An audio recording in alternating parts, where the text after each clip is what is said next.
My name is Jenna Walsh. I'm 34 years old and live in a quiet coastal neighborhood just outside Seattle. Most mornings start the same, brewing a strong cup of black coffee, scrolling the weather app, and walking the short path to my office above the old marina where our team rents space. I'm the founder and CTO of a medical AI company. It's not exactly the kind of job you can explain in a sentence, especially to relatives who still think tech means fixing printers. My family never quite got it. Or maybe they never tried. To them, I was always the odd one out. The too serious daughter with messy buns, worn sneakers, and a laptop that went everywhere with me. My older brother, Mark, was the golden child. He's 2 years older, works in finance, drives a Tesla, and married a former pageant queen. My parents adore him. They hang his diplomas in the hallway, brag about his career, his house, his kids. At every family gathering, it was always mark this, mark that. Even when I landed a major partnership with a hospital network in California, nobody batted an eye.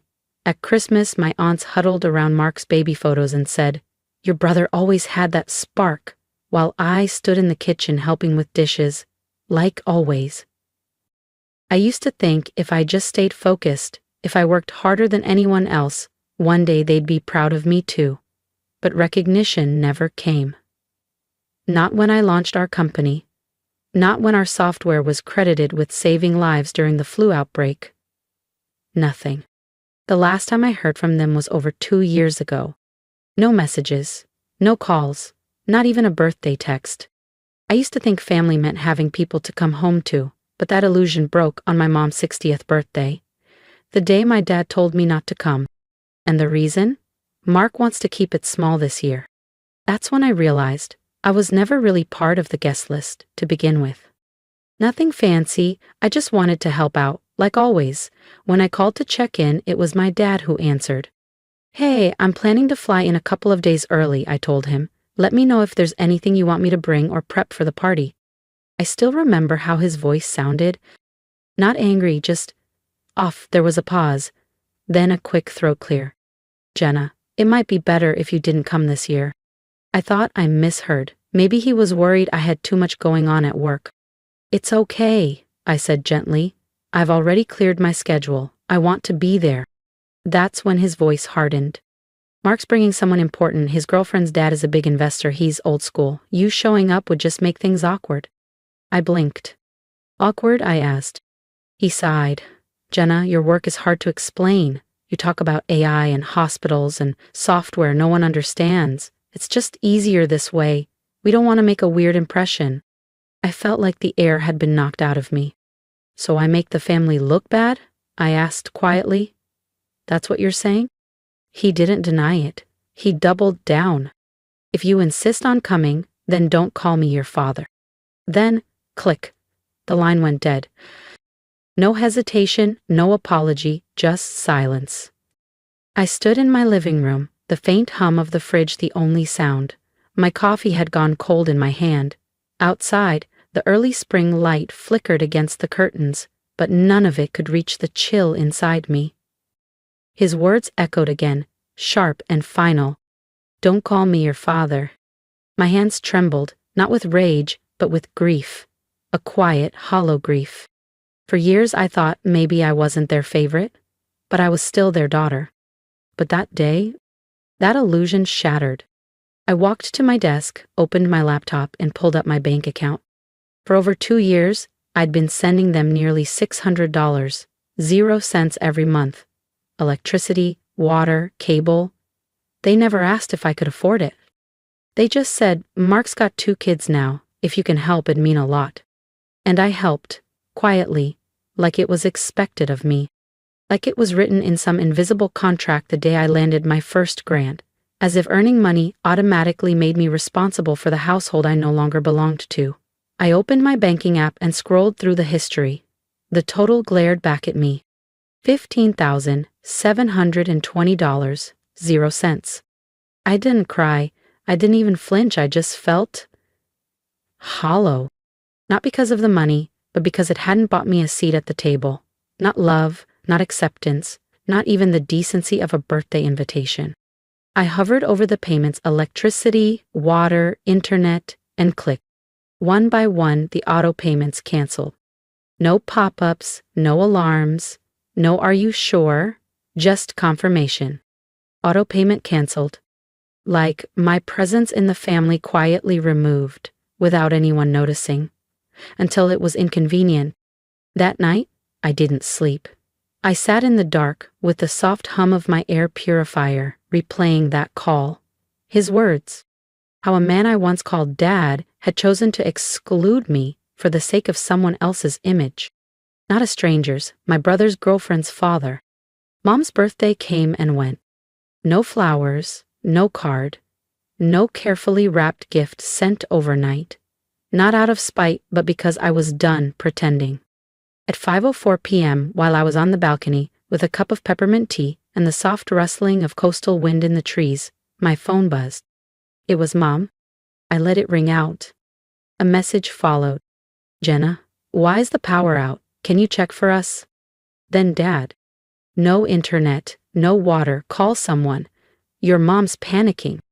Not "are you okay?" Not a word about that phone call. Just orders, like I was a technician on call. Then Claire's text. "Guests are coming and the Wi-Fi's down. Mom's freaking out. What's happening?" I stared for a second, then typed. 3 weeks ago, Dad said if I insisted on coming home, I shouldn't call him my father. I'm just honoring his request. If this is inconvenient, maybe ask someone you're proud to introduce." I didn't send the text. I deleted it. Not because I regretted what I'd written, but because I already knew, no matter what I said, they'd only hear what suited them. I set the phone on the table, leaned back in my chair, and closed my eyes. My apartment, small, clean, mine, stayed still and quiet. No passive-aggressive sighs, no raised eyebrows, no backhanded compliments disguised as concern. The next day, I got a voicemail from Claire. "Mom's been crying since last night. Do you even realize how important yesterday was? Leah met the family for the first time and everything got ruined. You're unbelievable. You're so selfish." I listened to the whole thing, then powered my phone off.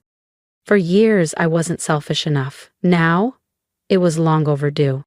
I opened my laptop and scanned my work inbox. Between budget reviews and team updates, one subject line caught my eye. "New Jersey staff transfer, approval required."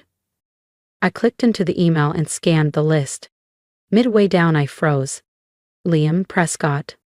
The name hit me like a jolt, because just a few days ago, Mom had gushed about Claire's impressive new boyfriend. Head of Finance, New Jersey Division, transfer request Seattle HQ, approver Jenna Walsh. I let out a short laugh, reflexive, quiet, stunned. What were the odds? The man they prioritized over me was being transferred to my office, and not just that, he'd report to me. I sat still, my hand on the mouse, staring at the irony. All those years, all that money, all that effort, nearly $16,000, 0 cents in payments, not a single thank you.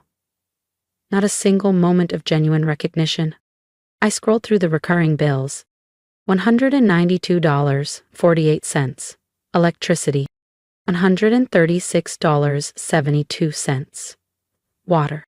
$248.50. Internet and cable.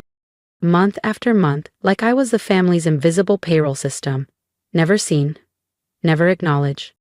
I remembered the last midnight call from Mom, almost a year ago. "Jenna, the bathroom pipe burst. Claire's away with her boyfriend. You're the only one left."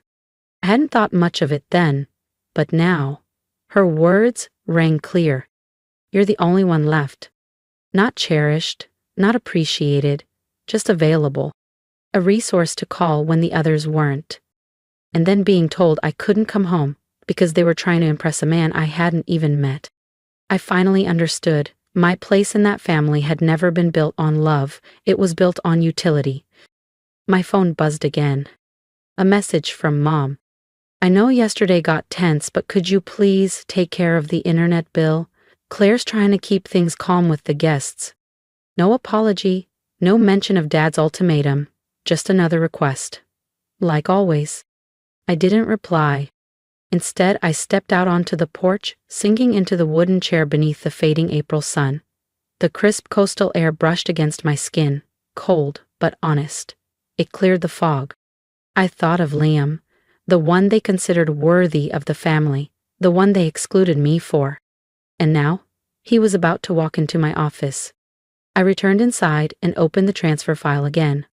New hire confirmation, Liam Prescott, Seattle HQ, start date Monday. I clicked his profile, polished, Ivy League grad, years of experience, CFO material. Claire would eat that up. There was even a photo. That's when I remembered. We'd briefly met 6 months ago at a health tech conference. He shook my hand and called me Miss Walsh, co-founder. He had no idea who I was then, and I hadn't cared enough to connect the dots. Now, the dots were drawing themselves. I didn't approve or deny the transfer. I didn't need to. Life was already writing its own script. The next day, Liam walked into the office, nervous, folder in hand. When he stepped into mine, he looked up. His face shifted. "Jenna?" he asked slowly. I gave a calm, practiced smile. "Welcome to Pacific Genomics," I said. "I'll be reviewing this quarter's financial strategy with you. Please have all your documentation ready by Friday." Liam stood frozen. His face flushed, then went pale. And just like that, I could finally breathe. No one in my family knew I co-founded the company. Not because I was hiding it, they never asked. In their minds, I was just a background figure with a vague tech job, probably answering phones or typing spreadsheets in some dim cubicle. So, I didn't say anything. I simply slid the contract across the table. Liam took it without a word, nodded slightly, and left the room. I leaned back in my chair. I wasn't proud, I wasn't smug. I just felt still, like something had finally turned. And this time, I didn't have to argue, defend, or explain. The truth did the talking. On the morning of my mother's birthday, the skies outside Seattle were low and heavy.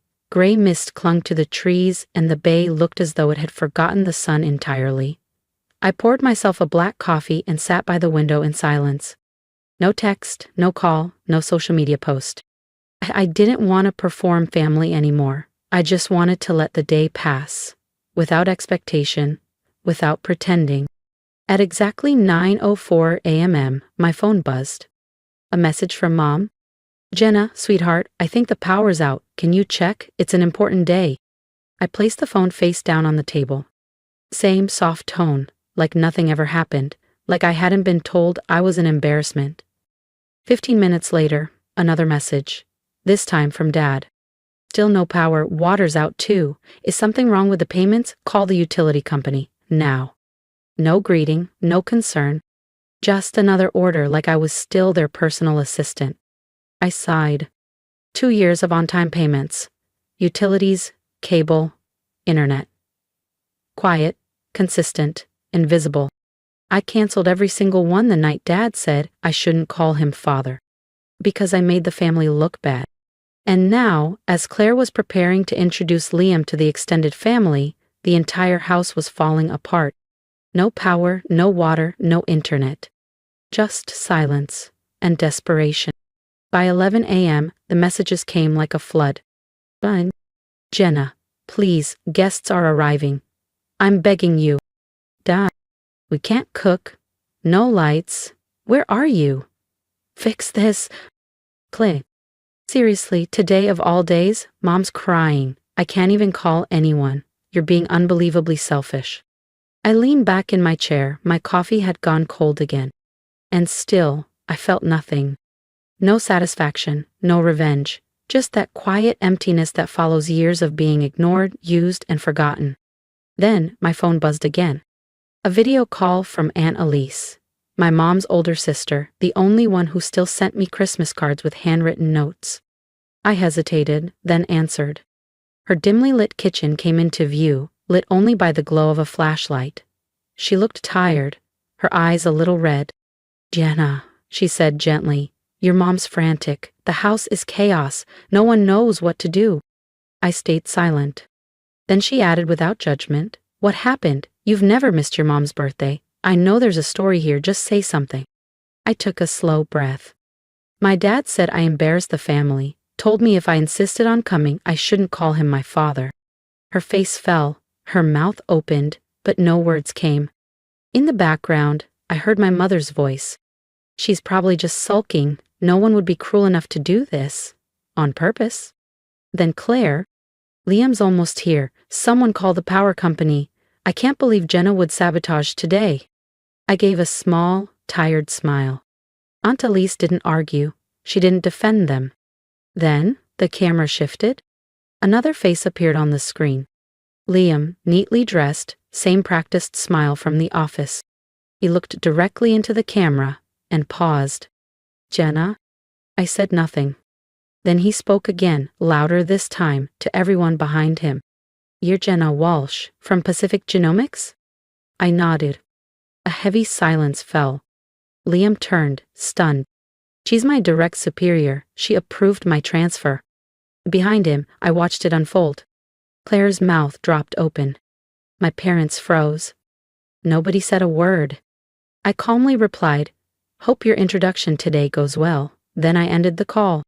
No need for theatrics, no mic drop. Just closure. I set my phone on the windowsill and watched as the dim afternoon light filtered through thick gray clouds. The world outside felt like it was holding its breath. No follow-up calls, no pinging messages, just silence. And for once, I welcomed it. That strange, weightless sense of relief wasn't about revenge. It was the relief of no longer needing to explain myself, of finally letting the truth surface, not from my mouth, but from the people who had tried so hard to ignore it. Liam had confirmed it clearly and without hesitation. I was his superior, the co-founder of Pacific Genomics, the company my family assumed I was just some assistant at. Their living room had turned into a theater, and one by one the masks had dropped. I didn't have to lift a finger. They exposed themselves. I imagined Claire frozen beside a birthday cake that hadn't even been lit.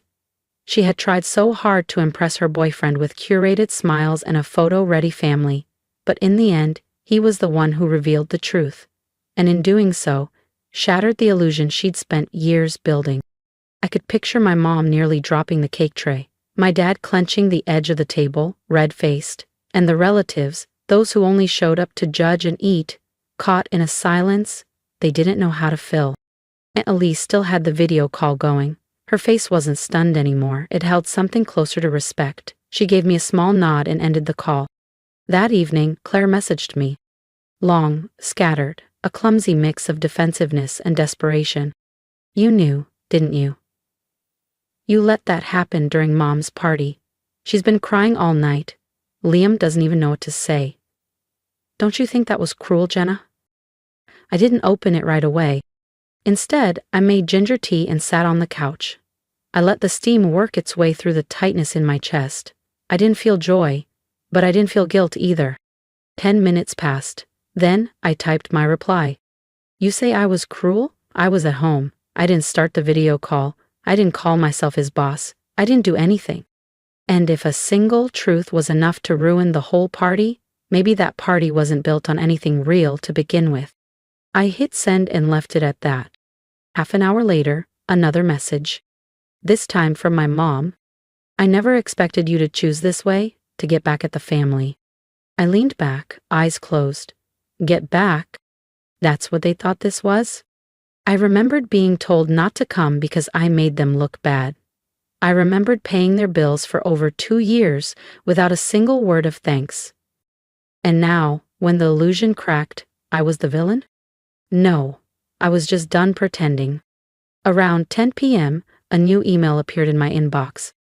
From Liam Prescott. Subject, apology, and goodbye. Jenna, I don't know where to start. After last night, I couldn't sleep. What happened probably shouldn't have happened in front of everyone, but at the same time, I feel clear. Especially about you.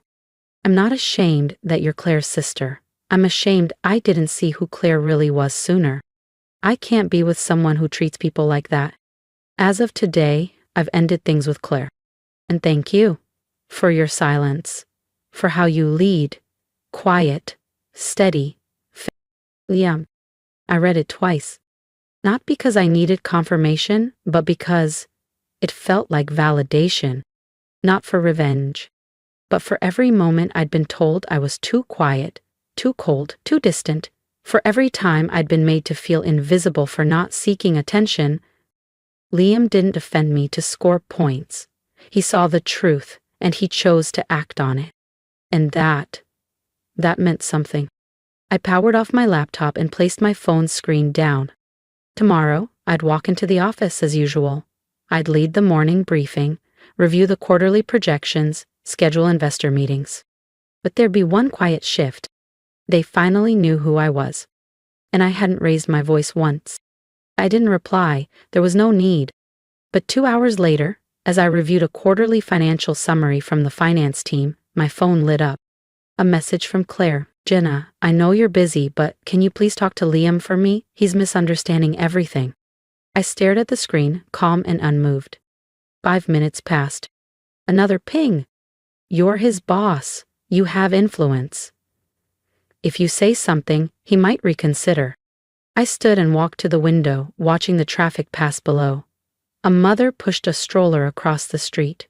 A man in a navy peacoat held a coffee in one hand and typed furiously on his phone with the other.